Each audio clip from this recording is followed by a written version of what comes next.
All right, good afternoon, everyone. I apologize. We had a nice 17-minute break. We had a little code conversation over here for those of you that are tuning in.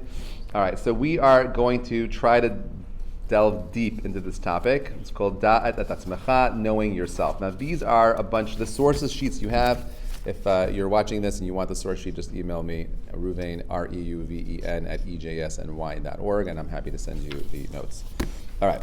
So the way I like to do this particular class is that it's more of a conversation, and that it's not what you're typically used to, where you're going to a class where you have a speaker talking to you for an hour and giving you ideas and you're just jotting it down.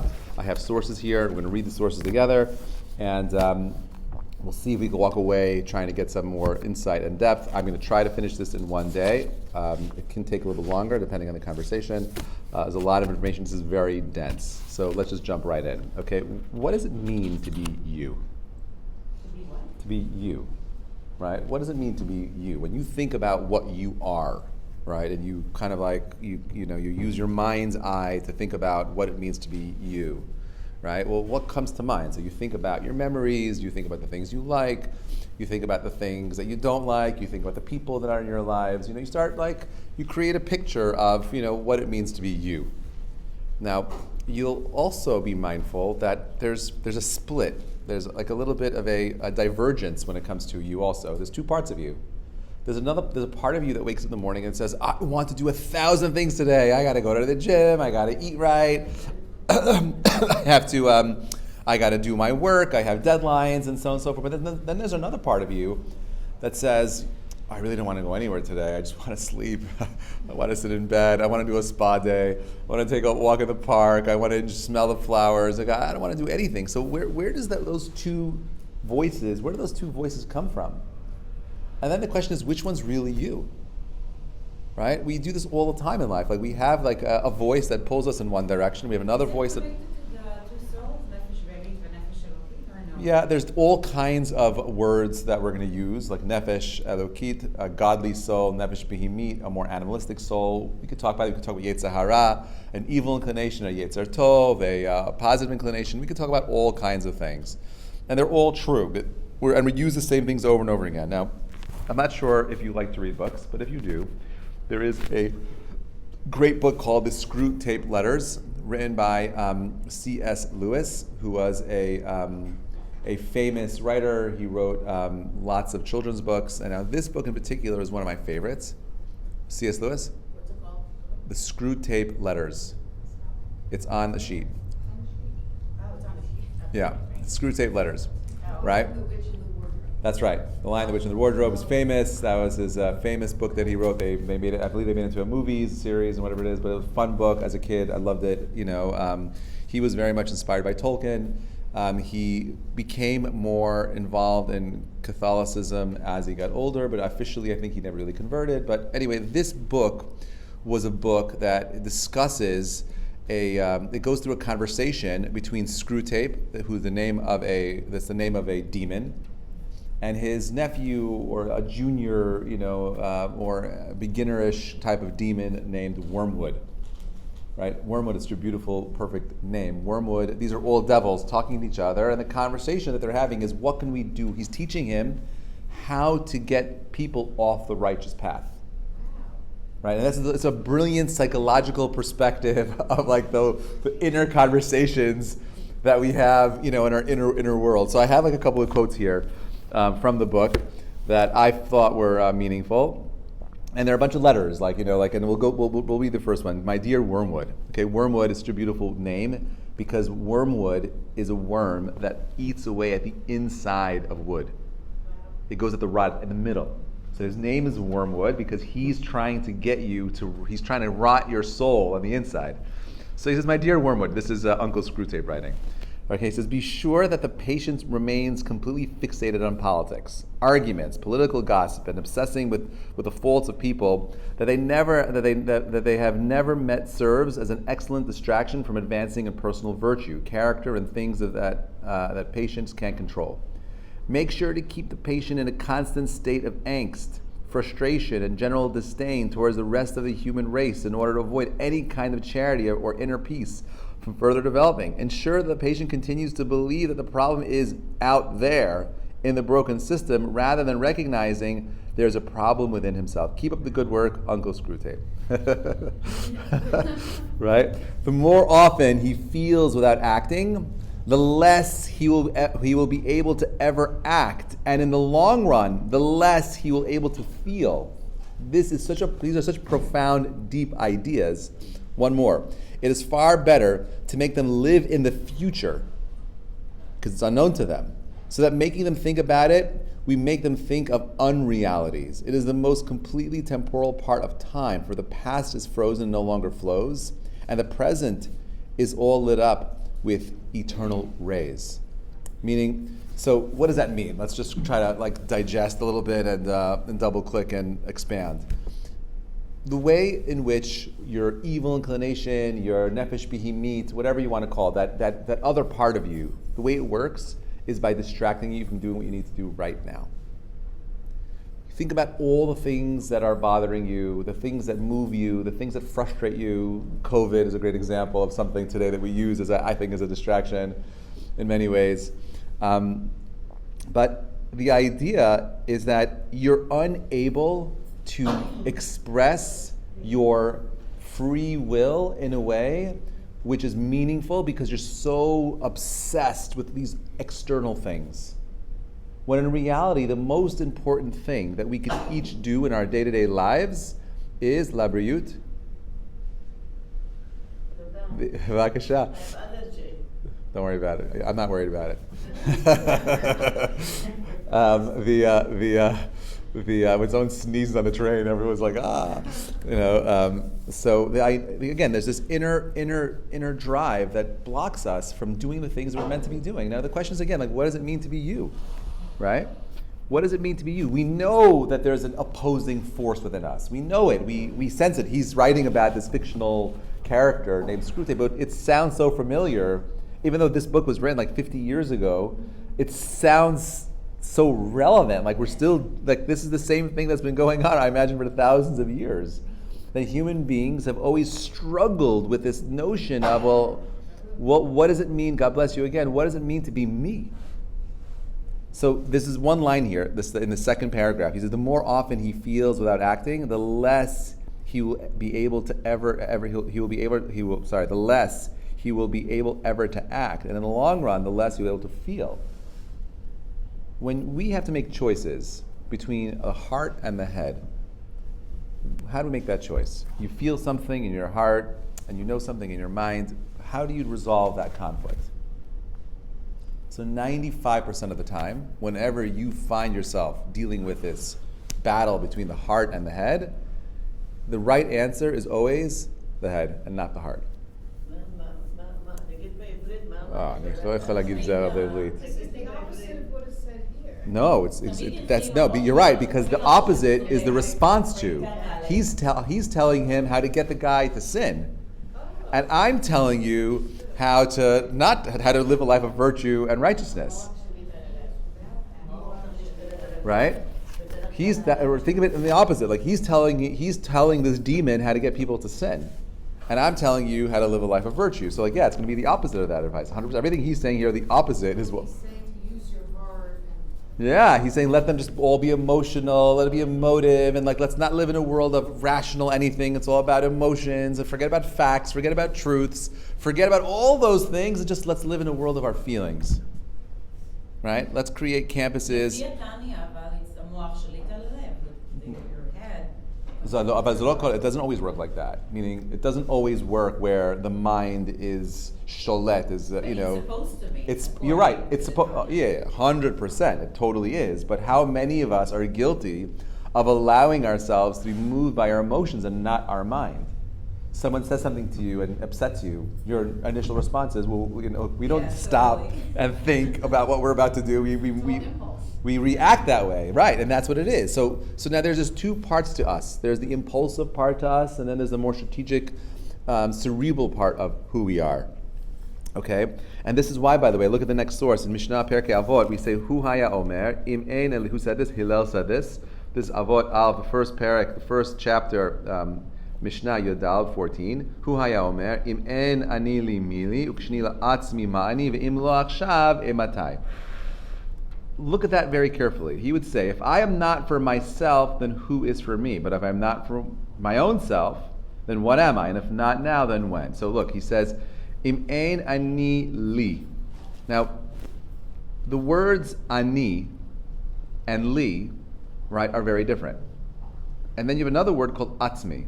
Each word, ani, li, and atzmi, are describing three different parts of my essence and my being, right? Freud called it the id, the ego, and the superego.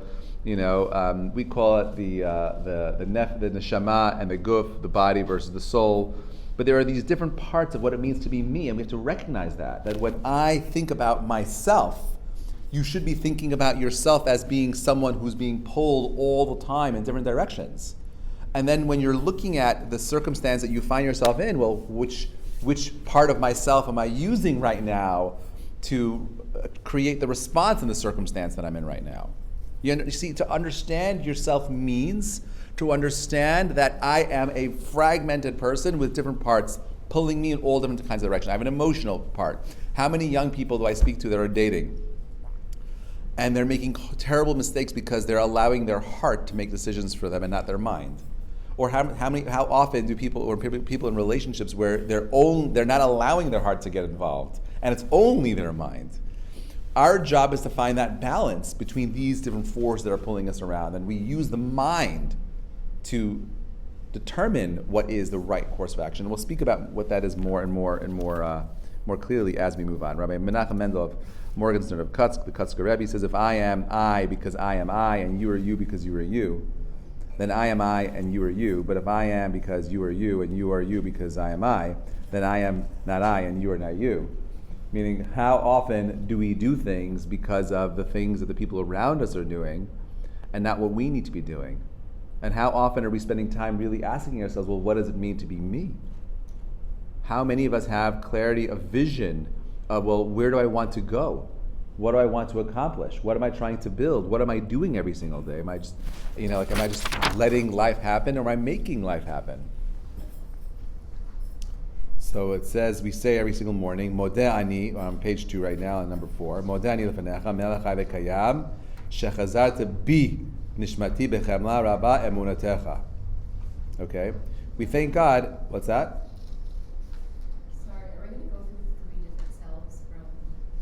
I'm not gonna go through all of them. I just want you to be aware that there's differences of the self, right? We talk about this idea of modeh ani again. The ani in Judaism is always a reference to the purest part of your soul. Elokai neshama, shinanatati bi tohorahi, right? The ani always represents the clearest part of your identity. We have this word called anochi. Anochi Hashem Elokecha, Asher Hosaticha Mi'eretz Mitzrayim, Beit Avadim. There's still this question, the I again, the I am, the I, the Ani, represents the truest parts of what you are. So there's a famous Hasidic tale of a man who once approached a great Hasidic leader who turned to him and said, why'd you come here? He says, to find God. He says, then you came for nothing, you're wasting your time. Why? God is everywhere. Then tell me, Master, why should I have come? And the rabbi, this Hasidic master, says to him to find yourself. Meaning, we believe ultimately that if you want to get to connect to God, you want to connect to this ultimate, infinite being, this all-knowing, powerful entity called Hashem, then the way in which you find Him is by clarifying what it means to be you. Why is that? Why is that the approach? Why is it that God... We think God is out there, and I'm saying, and this is what this story is saying, and this is what we're going to be talking about right now, that really that God is really in here. You find Him inside of you. Yeah. Yes. Or is that a question? Yeah. We each have a spark of God in us, and we're each different expressions. So we're finding out what we're meant to express of God. Perfect. Beautiful. Excellent. So God is in every single human being. We believe that every single person is created b'tselem Elokim. Every person is an expression of godliness. And therefore, the more we are able to tune into our God spark, we're able to not only see it within ourselves, we'll see it within other people, and then you'll have a proper, picture of what God looks like. But if all I'm doing is looking outward and I relate to the world in a complete physical, tangible way, and I don't really spend any time going within, then every person is their own selfish animal. There's nothing godly about anyone. There's no God in the world. The way in which we find God is by going within. And this is why, you'll see the next few verses, you'll find the Torah telling us, hey, look at source number 7. Kedoshim to you, you should be holy. Ki kadosh ani, I am holy, you should be holy. Hashem el Avram, lech lecha, go for yourself, go to yourself, to you, to the self, to the inner parts of who you are. And that's where you're going to find me. Lo takum lo titora et bnei amecha v'ahavta l'recha kamocha ani Hashem. You got to love your fellow person the same way you love yourself. The self. When you love others, you love the self. You know, someone once said to me, Rabbi, if I don't love myself and I'm suicidal, does that mean I can kill other people? And no, the answer is no, you can't. V'ahavta l'recha kamocha means that you are able to, a healthy individual who has a normal, relationship with himself, who will take care of himself, who's concerned about his own well-being, should take that level of concern and share it with people around him. We're forced to do this every single day in marriage. You're forced to go ahead and build that kind of relationship. It forces you not to look at the other, which is what we often do in our relationships, but it's supposed to help us look at ourselves. We're always pointing outward when we need to be pointing inward. The challenges around us are designed for us to look inside, not outside. COVID is a great example of this. How many of us, when we heard about lockdowns in 2020, March 2020, said, wow, we're going to be stuck in our homes for 3 months? Oh, I'm going to read these new books. I'm going to learn an instrument. I'm going to have time now to do all the things that I really wanted to do up until now, and I haven't had a chance to do it. How many people actually went through with those things? 1% maybe? Very few people? Yeah, right? But that's just the way we are. We're just constantly distracted. Go back to source number 1. We're on page number 3. So, Vatem tiyu li mamlechet kohanim. You're supposed to be for me a nation of priests. V'goy kadosh. Right? That's what I want. Ani Hashem, number 11. This is from Isaiah, from Yeshayahu. Ani Hashem koraticha b'tzedek v'chazek b'yadecha. I am God, who have asked you to through grace. And then am or goyim. I want you to. I've created and appointed you a people to be a light unto the nation. Or goyim. We're supposed to be a light unto the nation. How do you become a light unto the nation? Does that mean that you're proactively going out and trying to tell people what to do around you? To be an or l'goyim? To be an or l'goyim means that you work on kindling your inner light so that people can see it. And you meet people like that. The people that really spend time in that inner world of really working on themselves to become more sensitive and to be more thoughtful and to be more mindful and to be more giving and to be more loving. There's something beautiful about those people. There is a light on something, however you relate to it, in a literal or metaphorical. There's something beautiful that sparkles almost from individuals like that.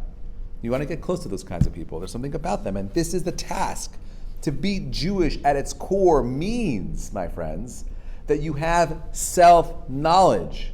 It doesn't work, meaning we think that, the bigger my hat is, the whiter my shirt, the darker my jacket or pants are, whatever it is, that makes you more religious. That's not true at all in Judaism.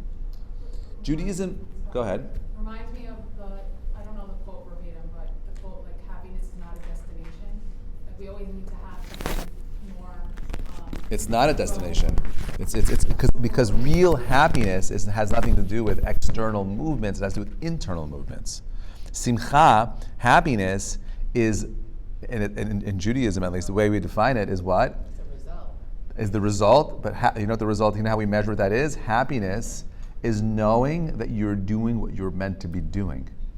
And that means you can't be happy unless you ask yourselves, well, what am I meant to be doing?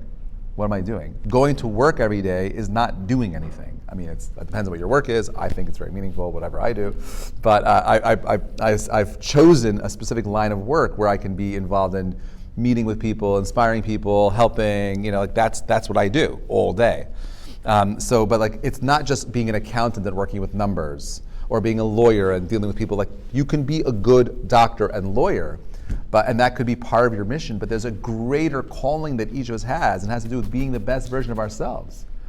You think it's an accident that you were born into your families, that you were born to the circumstance that you were born into? That's not true. You were given a specific set of challenges, a unique set of parents and circumstances that were designed purposefully, they were curated to give your souls the opportunity to grow. And no one else can overcome the challenge that you are faced with. Only you. You're not given a challenge you cannot overcome. Period. So let's see what Maimonides says. Okay, Maimonides says, and how may a man inure himself from these tendencies so that they be permanent within him? He should try once, repeat it, and do it a third time, and the things that he is called upon to do in harmony with the tendencies of the middle course, and repeat the practice continuously until doing will become accomplished with slight effort, and they will not be burdensome upon him. Then will the tendencies be a fixed part of his being. And because the Creator is termed by these attributes, which are the middle way, this way is called the Lord's way. And it is even in that Abraham, our forefather, or our father, instructed his son, saying, "For I know him, that he will command his children and his household after him, that they shall keep the way of Hashem. And he who walks in his way brings goodness and blessings upon himself, even as it said, in order that the Lord, or God, may bring upon Abraham that which he has spoken concerning him. Ve'laman hevi Hashem el Abraham et asher diber elav." So what is he saying? He says that you have to take the path of the Emtziut, the middle path. Well, what does that mean? So you have extremes pulling you in every direction.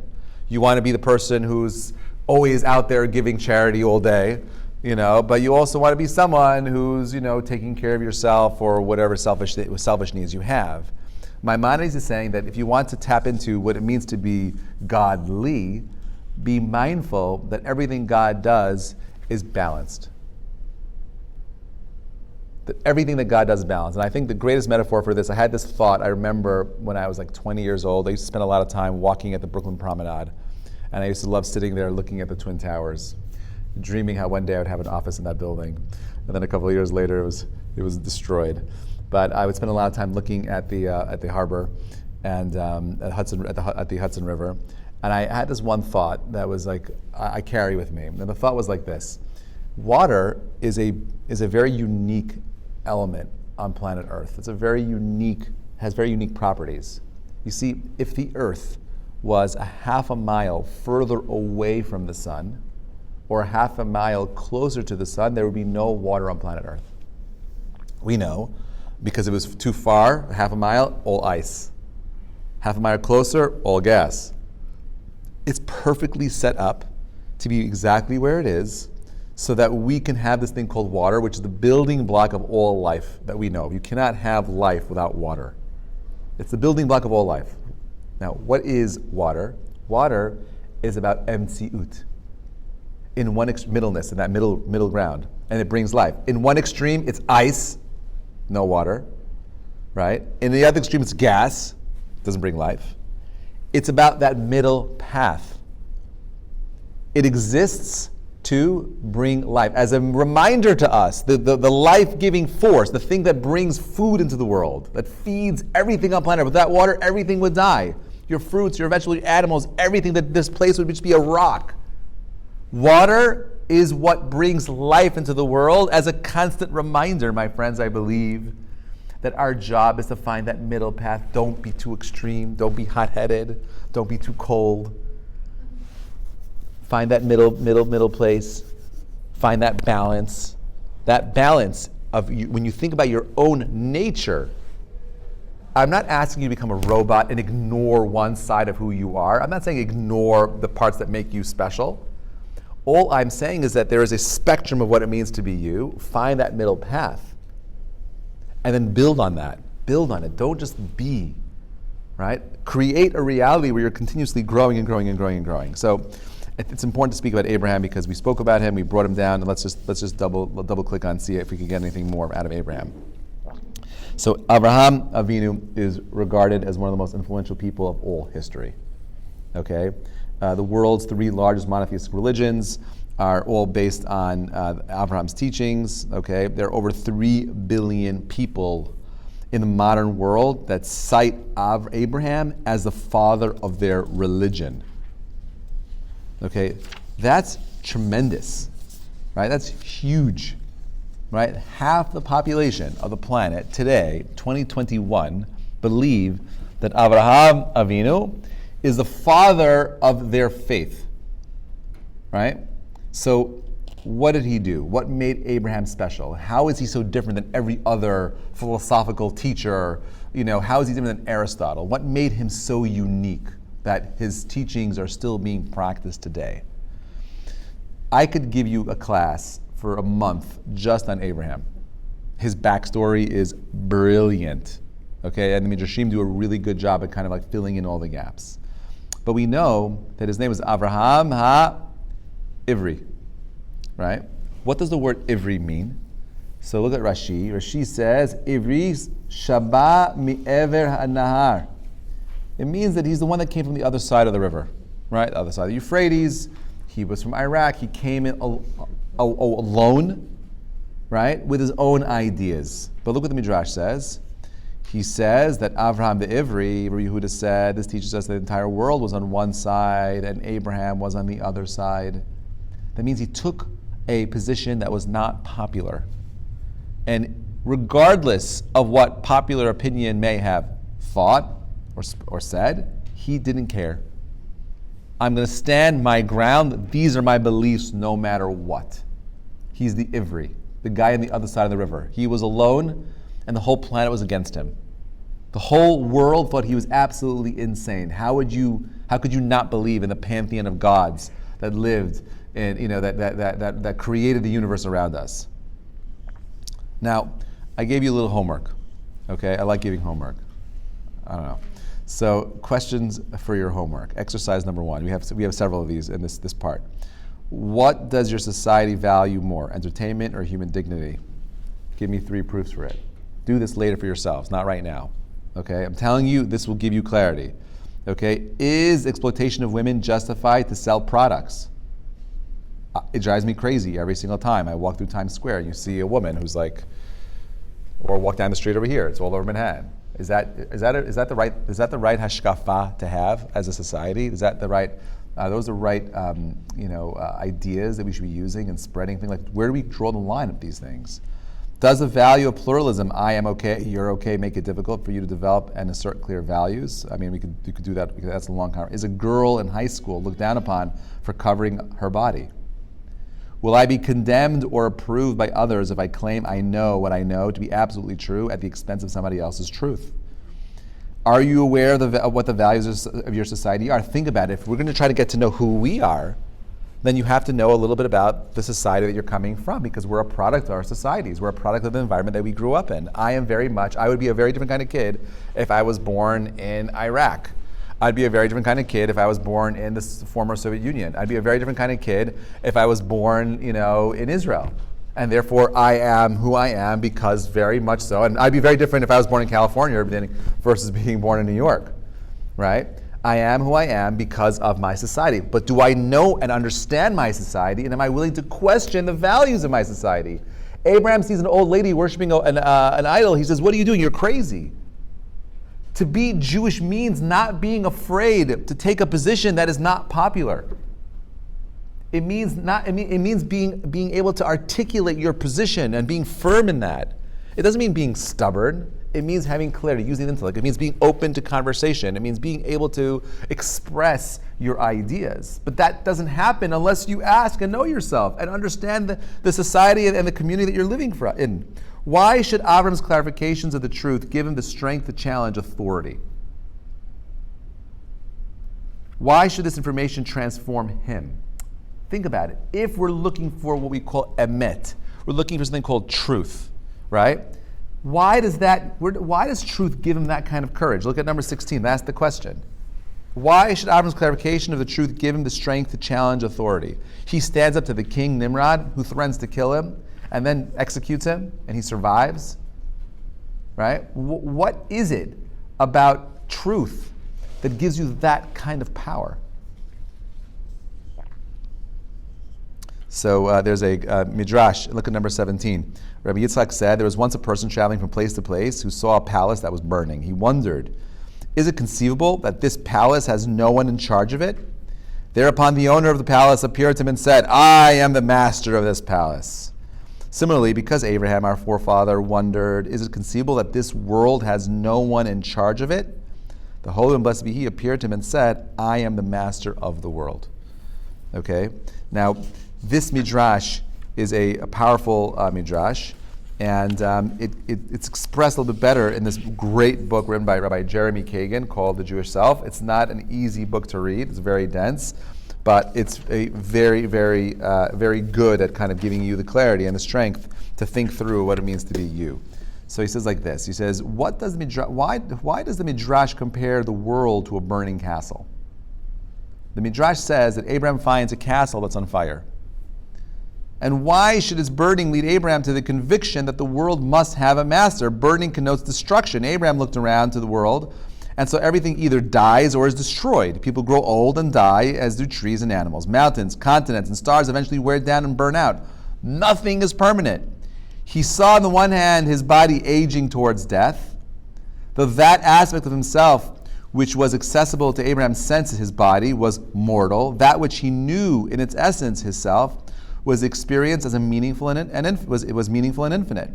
He concluded that if the only thing he knew in its essence was infinite, even though its physical manifestation was mortal, it must be that though the world which he could see was finite, there's something beyond it, infinite and forever. At that moment, Abraham discovered both himself and God.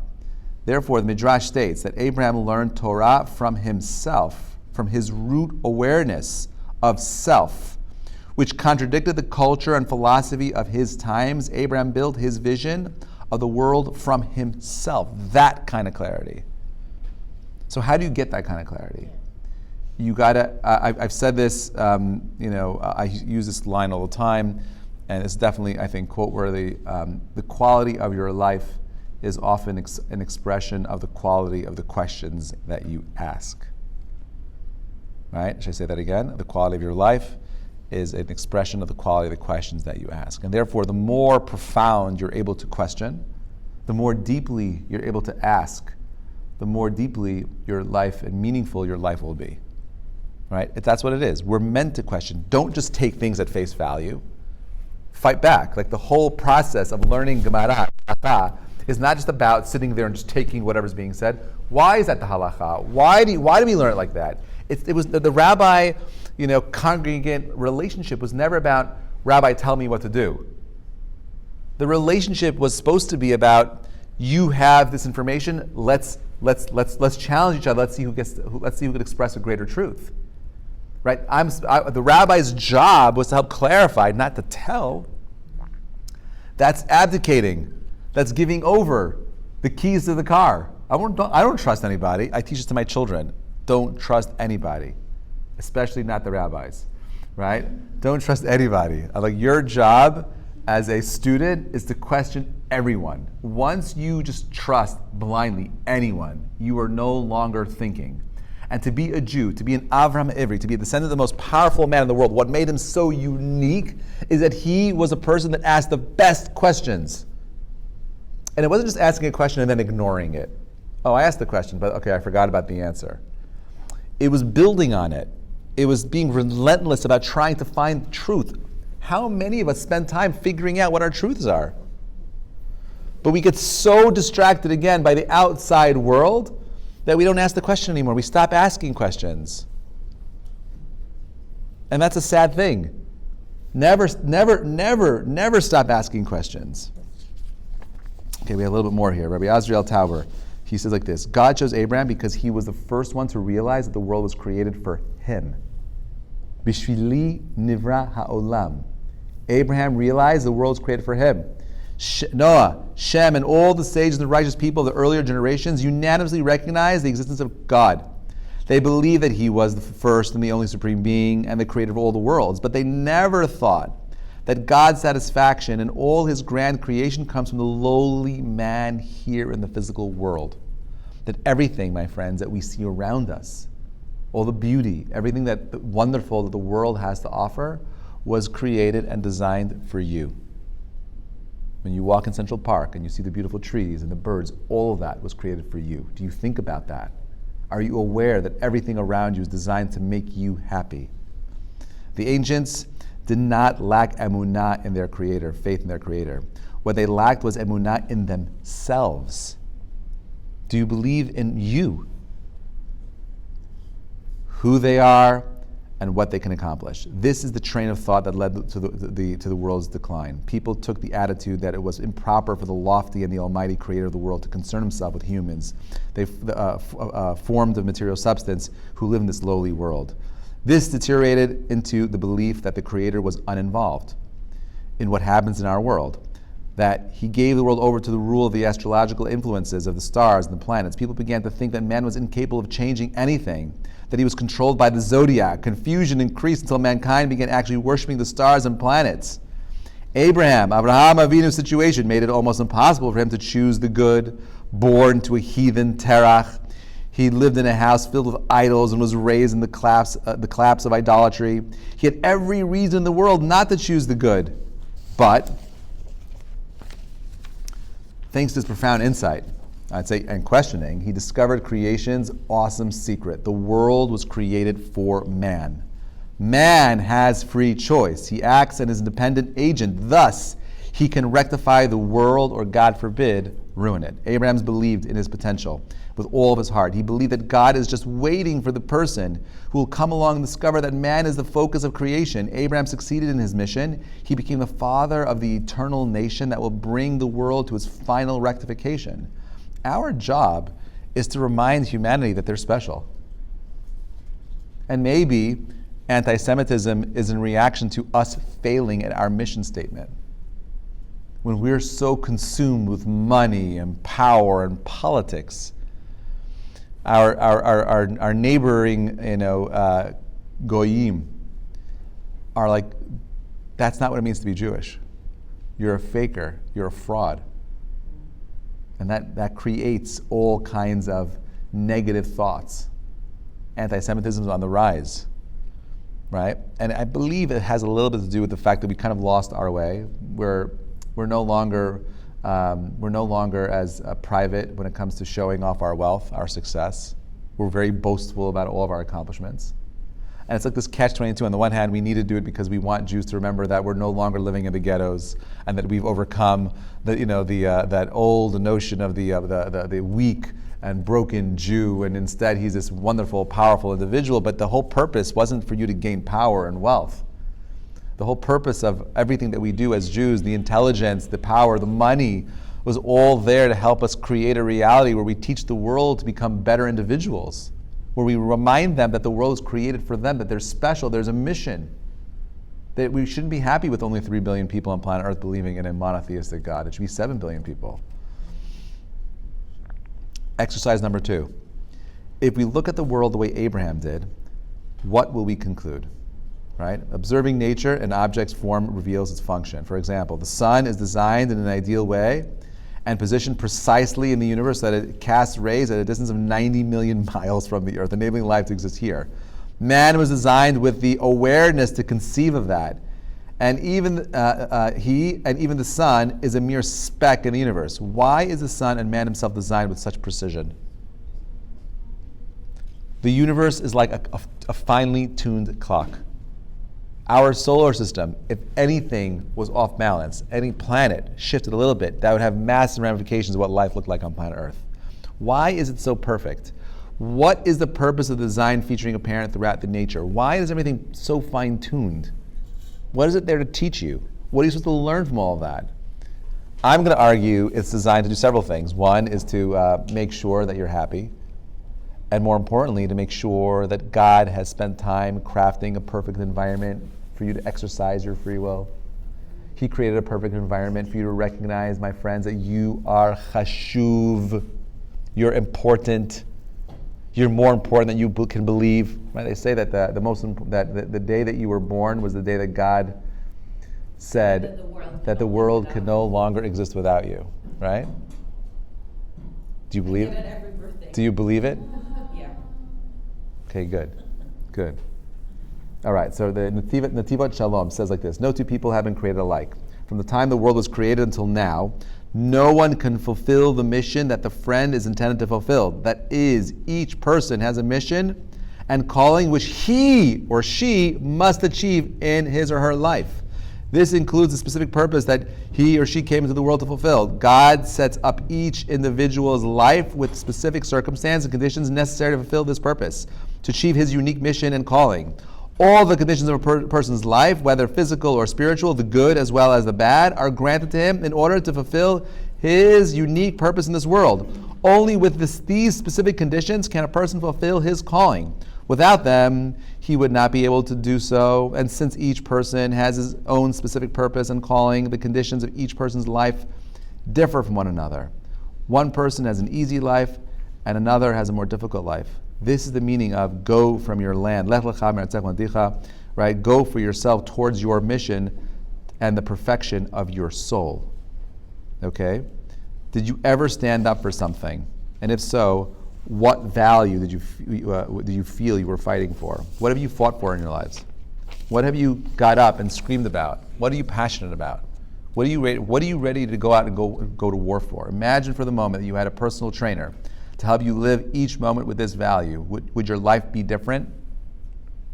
What would your life look like if you had the clarity, the conviction to stand up for what is right? How would it be different?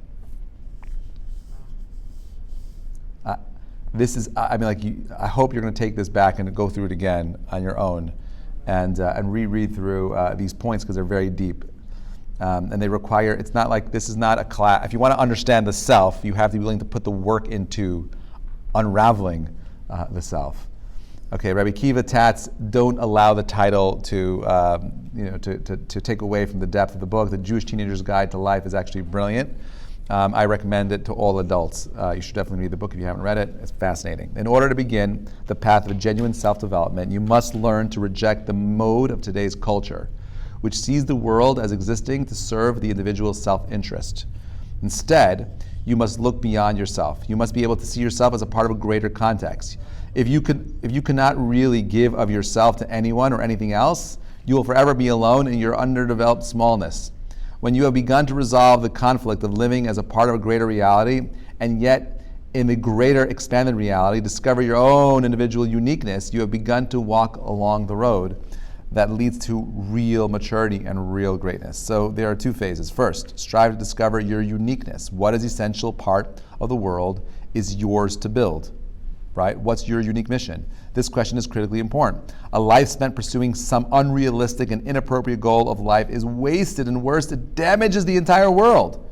When the small insignificant screw in the engine rattles around in the wrong place, the entire engine may be irreparably damaged. Second, develop the depth to see that the thrill of fitting in is a much more mature experience than the thrill of being a loner at any cost. The immature personality will choose to step out of line in order to experience its own uniqueness. And immaturity cannot see the beauty in yielding the self. Immaturity cannot see the beauty in yielding the self in order to actualize the self. In truth, however, this is the only way to genuine selfhood. How are we spending time to clarify what it means to be me? You want to understand the self? I know people who are double my age, who don't know, who still cannot express or articulate what it means to be them. They've bought into a culture that says, well, my life is all about, what I do. My job defines my reality. That's my mission. And while I think it's important to have a job, I want my children to have a career. I want you all to make money, of course. I'm not saying you shouldn't, but don't mistakenly believe that your job defines what you are. You are not your career. Your careers are even for me, right? Our careers are the vehicle that should enable us to discover what it means to be me. My profession is the book of me. My paraprofession is my job. Do you hear that? Like you, my friends, your profession is understanding what it means to be you. Your paraprofession, your secondary profession, is your career. Don't allow your career to be the determining factor of your identity. It's not. We're complicated. We have lots of identities: a mother, father, grandmother, teacher, friend, mentor, whatever it is. But at the core, what it means to be you. What does that mean? What does it look like? Don't just let life happen. Don't be part of the zombie apocalypse. Don't just do what everyone else is doing. Question everything. Exercise number 4. Okay? My career plan, college major, was a result of what? A, inner sense of what I need to know to fulfill my purpose in this world, clarity of my gifts and strengths, which I need in order to fulfill my purpose. What others told me I might like. Done none of the above. I blank, fill in the blank. Above. What I value and refuse to value. Clear, not sure, in agreement with my peers. You fill it in. When I think about my unique role, do I look at career opportunities that sound interesting, listen to the advice of others for what they do, examine my life experience to see what areas I excel or fail to get a realistic picture of where I should invest my energy? First, try to clarify why I am here in the world in general. I have a clear sense of what is good for me and worth pursuing. What is a fantasy that, although exciting, is not realistic and probably bad for me? True or false? Never thought about it. Good question. How do I figure it out? Are we asking questions? Are we asking clarifying questions? Let's start right now. What are the most important questions you should be asking right now to get to a clarity about what it means to be you? Where are you going? What are you doing right now? Where are you aiming to achieve in the next 1 year, 3 year, 5 year plan? What is the goal? Is it just to continue doing what you're doing right now? What are you aiming for? What are you striving for? And don't tell me just for that vacation. External things are important, but that's not the core of what you are. Your real happiness, the real mission that we each have is about the inner work we're meant to be doing within ourselves. I'm stuck, Rabbi, it's not fair, it's that, it's so hard, it's that. I'll tell you, it's very simple. You want to change, you want to grow, you want to change the circumstances, you want to grow out of the circumstances, you need to grow. You need to become something more. Don't allow what was to determine what will be. The past does not define the future. The present defines the future. What you do right now will change and determine what tomorrow looks like. Forget about what was. Forget about all the things that happened. That's a mistake we make as we get older. We just think that the world is just what was. We lean on our experience. That's not true. We could change anything in an instant. But do you have the courage to ask the question? It's hard to ask questions. And it's even harder to live a life where you stand by those convictions. But if you want to get to understand the self, you want to unravel what it means to be you, you have to be mindful that the whole entire world was created for you, that you are unique and special, and that you have a unique mission in this world that no one else can do. Only you can do it. How do we get there? We recognize that we have all kinds of different traits that pull us in different directions. Find that medium, that middle emtziut, that middle ground that the Rambam speaks about. Find that middle ground and build off of that. But never, ever stay stagnant. Never stay stagnant. I'm going to end with sharing a story. Many years ago, when we first got married, actually. Okay. Okay, let me just finish. I'm in the middle of something. I'm going to tell you. I know you're asking. I'm going to come back to it. The idea is like this. I was living in. I was living in Israel. My wife and I we just got married, and our neighbors across the street were Holocaust survivors. And we were going there. They invited us for a meal, and we felt like we couldn't say no, even though I was nervous about eating there. I'm very spoiled. My wife's an amazing cook. And Holocaust survivors, I wasn't sure what I was going to get, but I wasn't going for the food. I was going because I wanted to have really awesome conversation. The conversation was very rich and delicious. Food, not so. But when we were leaving at the end of that night, it was just the four of us. This older man who survived the Holocaust and his wife, and my wife and I. And as we were leaving, the missus says, "I want to tell you a story.